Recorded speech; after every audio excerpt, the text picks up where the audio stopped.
cada dia que passa é um dia mais próximo do fim do mundo, mas também é um dia mais próximo do dia do julgamento. Neste dia, todos prestarão contas a Deus por seus atos neste mundo.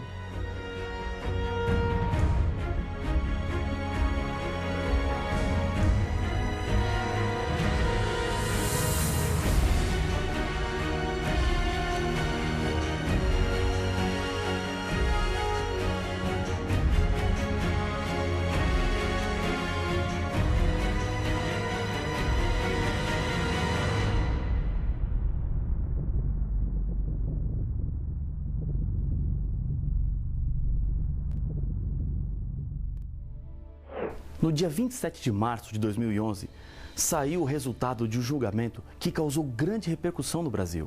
Isabela, uma garotinha de 5 anos, foi espancada e depois atirada da janela do apartamento onde seu pai e sua madrasta viviam. Milhares de pessoas acompanharam para saber qual seria o veredito final. O pai foi condenado a 31 anos e a madrasta a 26 anos de prisão. Muitas lágrimas foram derramadas e para alguns a justiça foi feita. Mas o que mais chama a atenção nessa história é que os condenados alegavam inocência o tempo todo diante do tribunal, mesmo diante das evidências que convenceram os jurados de sua culpa. Jesus, no livro do Apocalipse, nos apresenta um julgamento onde todos os seres humanos comparecerão. Dessa vez, acontecerá um juízo universal com consequências eternas. Um dia, no céu, Lúcifer disse que Deus estava errado e ele estava certo. Deus deu tempo para que a verdade fosse provada e ele se arrependesse, mas isso não aconteceu. Chegará o tempo onde todas as acusações contra Deus, os resultados do pecado e das escolhas erradas que os seres humanos fizeram, devem ser julgados. O Apocalipse fala de um anjo voando pelo meio do céu que anuncia: temei a Deus e dai-lhe glória, pois é chegada a hora do juízo. Apocalipse capítulo 14 e o verso 7. O capítulo 14 do Apocalipse apresenta a mensagem de 3 anjos que nos leva a contemplarmos a cena crucial no grande conflito existente entre o bem e o mal. O anjo que faz o anúncio do juízo é o primeiro. Esses anjos, na verdade, representam todos os servos de Deus que estão empenhados na tarefa de proclamar o Evangelho. Jesus deixou essa missão de pregar o Evangelho para todos os seus discípulos em todos os tempos. Isso significa que existe um povo especial que tem uma mensagem especial para ser dada a todos os moradores da terra.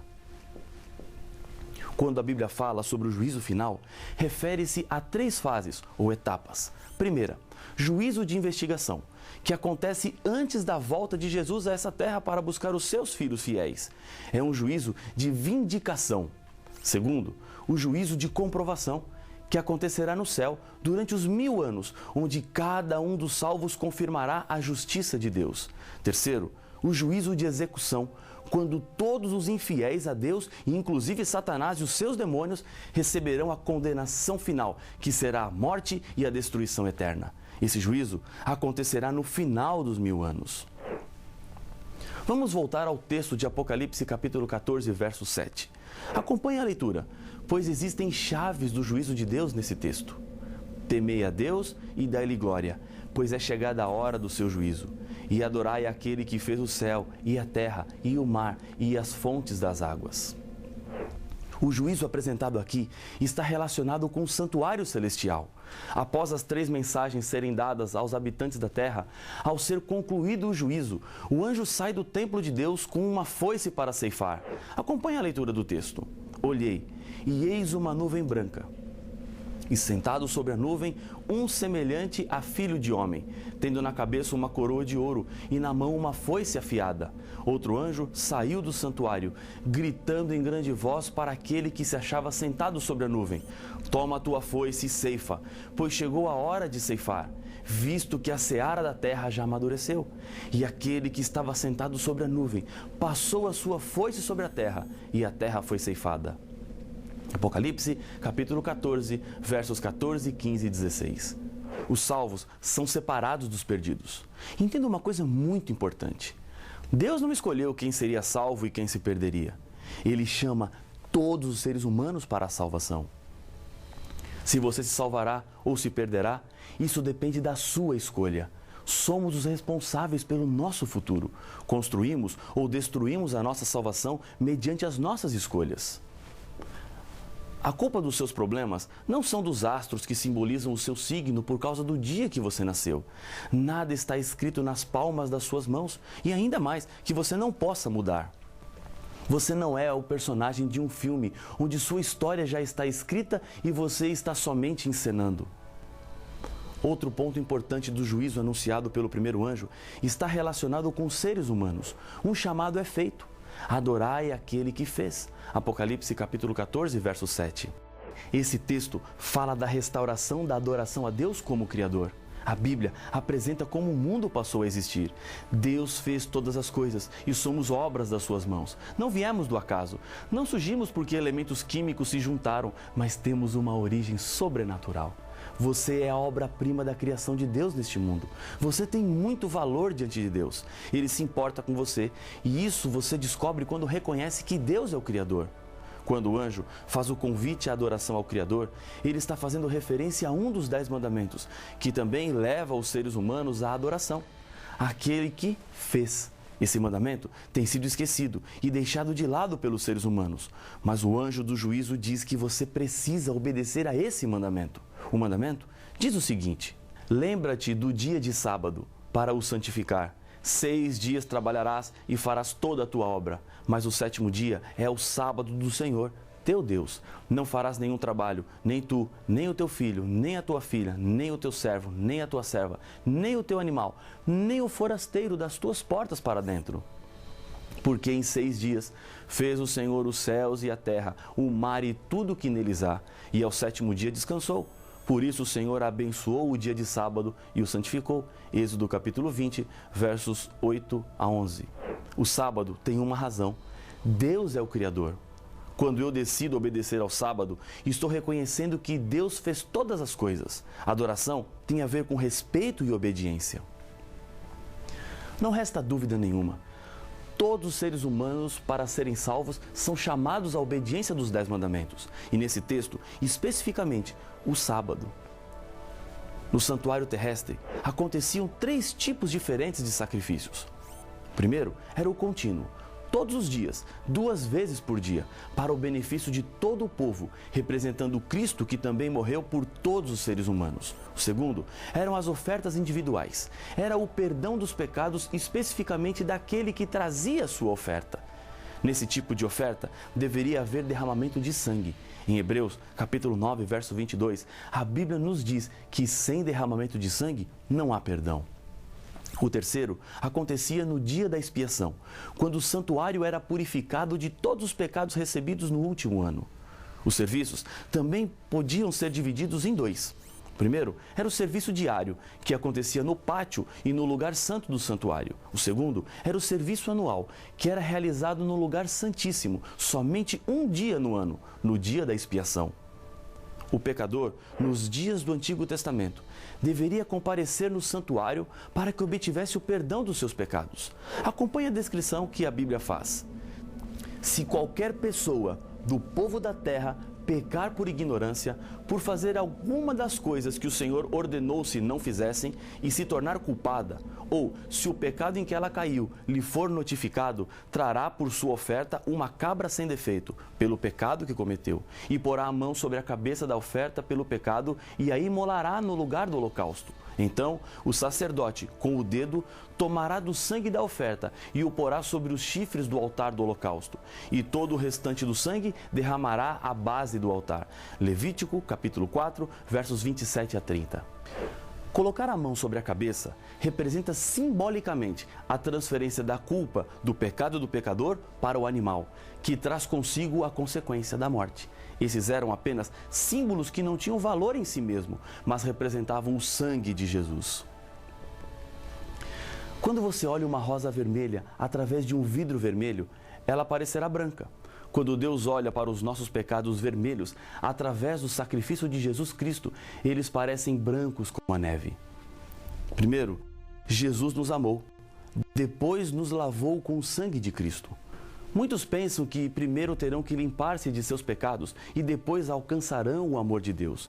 Isso é um erro. Aquele que nos ama e pelo seu sangue nos libertou dos nossos pecados, diz Apocalipse capítulo 1, verso 5. Jesus Cristo primeiro nos amou, manchados como estávamos por nossos pecados. Depois, porque nos amava, lavou-nos com seu sangue, a maior prova de amor de Deus. Isso quer dizer que não importa como você está agora, Jesus Cristo quer te limpar, porque Ele te ama, curar as suas feridas que esta vida causaram. Quando o sacerdote aspergia o sangue, simbolicamente, o pecado era transferido para o santuário. O pecador era perdoado de sua maldade, mas ficava um sangrento registro no santuário. Jeremias nos fala sobre isso. O pecado de Judá está escrito com um ponteiro de ferro e com um diamante pontiagudo, gravado na tábua do seu coração e nas pontas dos teus altares. Jeremias capítulo 17, verso 1. Depois do acúmulo dos pecados, o ritual da expiação era necessário para que os pecados que foram transferidos para o santuário fossem limpos. Fará expiação pelo santuário, pela tenda da congregação e pelo altar. Também a fará pelos sacerdotes e por todo o povo da congregação. Isso vos será por estatuto perpétuo, para fazer expiação uma vez por ano pelos filhos de Israel por causa dos seus pecados. Levítico 16, verso 33 e 34.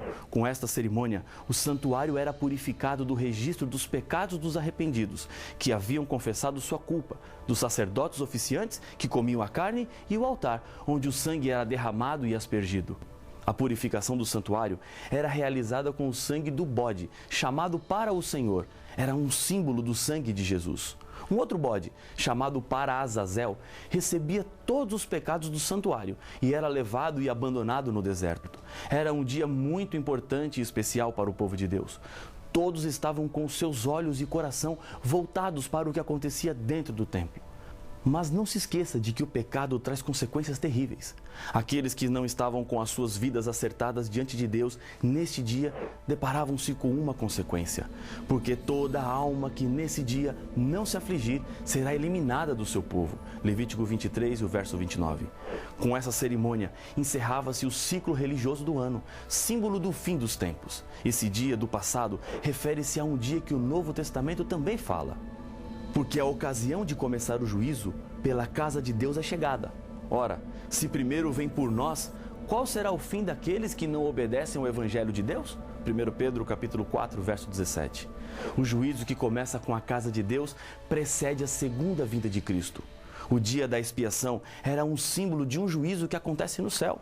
Paulo nos diz em Hebreus: porque Cristo não entrou em santuário feito por mãos, figura do verdadeiro, porém no mesmo céu, para comparecer agora por nós diante de Deus, nem ainda para se oferecer a si mesmo muitas vezes, como o sumo sacerdote cada ano entra no Santo dos Santos com sangue alheio. Ora, neste caso, seria necessário que ele tivesse sofrido muitas vezes, desde a fundação do mundo. Agora, porém, ao se cumprirem os tempos, se manifestou uma vez por todas, para aniquilar, pelo sacrifício de si mesmo, o pecado.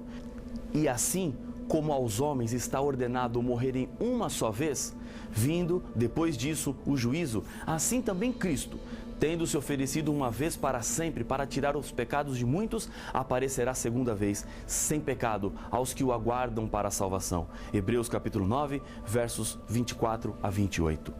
O juízo de investigação, ou investigativo, diz respeito ao povo de Deus, começando pelos primeiros habitantes da terra até os que estiverem vivos na volta de Jesus. Todas as obras serão julgadas, as boas e as más. Até mesmo as obras que estão escondidas, que ninguém sabe, nos afirma Eclesiastes capítulo 12, o verso 14. O julgamento acontece baseado na lei de Deus, de acordo com os registros que estão nos livros do céu. Jesus Cristo é o nosso advogado, que perdoa todo aquele que o aceita como Salvador. Jesus promete que o nome dos vencedores, aqueles que se salvarão, estarão escritos no livro da vida. No final do juízo investigativo, o destino de cada ser humano estará decidido. Esse juízo investigativo é necessário para todo o universo. É uma oportunidade para comprovar a justiça e a misericórdia de Deus. O planeta Terra tornou-se espetáculo para o universo todo criado por Deus. Assim como a Terra e os outros planetas giram ao redor do Sol, assim como o nosso sistema solar gira em torno do centro da Via Láctea, existem muitas outras galáxias no espaço. A Via Láctea provavelmente gira com outras 25 galáxias ao redor de um ponto central.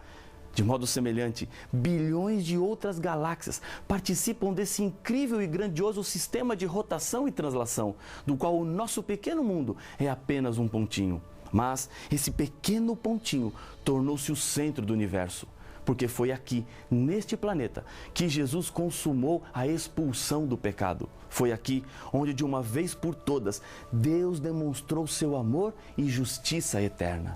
Depois de sua volta à terra, Jesus levará os salvos para o céu. Aqui começará a segunda fase do juízo. Paulo diz: não sabeis que havemos de julgar os próprios anjos? 1 Coríntios capítulo 6, o verso 3. Durante os 1000 anos, o povo de Deus entenderá mais do amor de Deus ao analisar os critérios que Deus usou para julgar o seu povo. O juízo de comprovação é necessário para todos os salvos. Vai nos ajudar a compreender a justiça e a graça de Deus. Isso gerará confiança em Deus, reafirmando a nossa felicidade eterna. A terceira fase do juízo acontecerá no fim dos 1000 anos. Dessa vez, o mal será destruído para sempre. Os ímpios, que morreram por causa da volta de Jesus, ressuscitarão apenas para receberem a condenação. Lúcifer será destruído para sempre e o mal terá fim. O juízo executivo é o fim da rebelião trágica do pecado. Essa fase do juízo acontece para que a promessa de novos céus e nova terra sejam cumpridas. O Apocalipse nos descreve essa cena. Vi um grande trono branco e aquele que nele se assenta, de cuja presença fugiram a terra e o céu, e não se achou lugar para eles. Vi também os mortos, os grandes e os pequenos, postos em pé diante do trono. Então se abriram os livros. Ainda outro livro, o livro da vida, foi aberto. E os mortos foram julgados, segundo as suas obras, conforme o que se achava escrito nos livros. Deu o mar os mortos que nele estavam. A morte e o além entregaram os mortos que neles haviam, e foram julgados, um por um, segundo as suas obras. Então, a morte e o inferno foram lançados para dentro do lago de fogo. Esta é a segunda morte, o lago de fogo. E se alguém não foi achado inscrito no livro da vida, esse foi lançado para dentro do lago de fogo. Apocalipse capítulo 20, versos de 11 a 15. Na época dos veículos puxados a cavalo, numa cidade do interior, um menino brincava na rua, quando os cavalos de uma carruagem surgiram em disparada. Os animais enlouquecidos corriam e a carruagem movia-se em grande velocidade completamente desgovernada, indo em direção da criança que brincava despreocupada. A mãe, ao ver o que estava prestes a acontecer, começou a gritar desesperadamente. Ela não podia fazer nada. Um jovem que estava passando jogou a sua pasta de lado e com firmeza se jogou no meio dos cavalos e segurou as rédeas até que eles parassem. Ele ficou completamente machucado, mas o garoto estava salvo. 20 anos mais tarde, um jovem enfrentava um julgamento por graves crimes que havia cometido. No momento em que o juiz ia ditar a sentença, o jovem lutava mentalmente para lembrar-se de onde ele conhecia o juiz. Ele lembrou-se. No momento em que o juiz já estava começando a falar, seu rosto mudou, de angustiado para esperançoso, quando perguntou: doutor, não foi o senhor que um dia arriscou a sua vida lançando-se no meio de uns cavalos desgovernados que puxavam uma carruagem que passaria por cima de um garoto? Sim, respondeu o juiz. Trago cicatrizes no peito, nos braços e nas pernas. Elas são lembranças daquele dia. Veja, doutor, eu sou aquele menino que o senhor salvou há 20 anos. Já que o senhor me salvou uma vez, por favor, salve-me outra vez.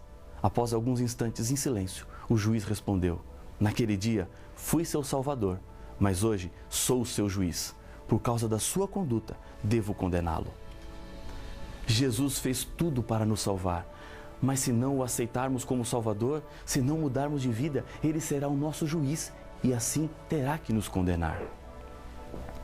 Paulo faz um apelo: pois todos carecem da glória de Deus, sendo justificados gratuitamente por sua graça, mediante a redenção que há em Cristo Jesus, a quem Deus propôs no seu sangue como propiciação, mediante a fé, para manifestar a sua justiça, por ter Deus, na sua tolerância, deixado impunes os pecados anteriormente cometidos. Romanos capítulo 3, versos 23 a 25. Hoje, você precisa tomar uma decisão. Não há por que deixar para depois. Jesus está provando o seu amor para lhe salvar. Você não precisa mais sofrer. Não é necessário mais ter medo do futuro, porque Jesus está de braços abertos, prontos para lhe dar a vida eterna. Quer você se colocar diante de Jesus agora e receber das suas mãos a salvação? Eu sei que quer. E por isso eu quero convidá-lo a orar comigo. Senhor Pai nosso,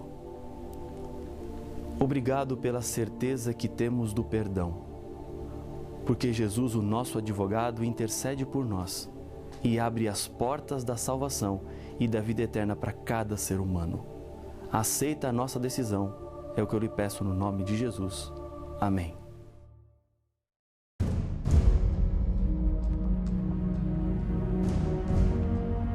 Tu, porém, Daniel, encerra as palavras e sela o livro, até ao tempo do fim. Muitos o esquadrinharão, e o saber se multiplicará. Daniel capítulo 12, o verso 4.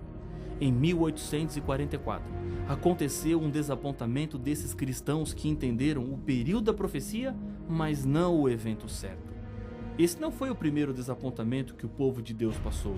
Houve outro maior, o desapontamento da cruz.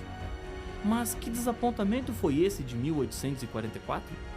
Talvez o mais importante. Qual foi o desapontamento da cruz?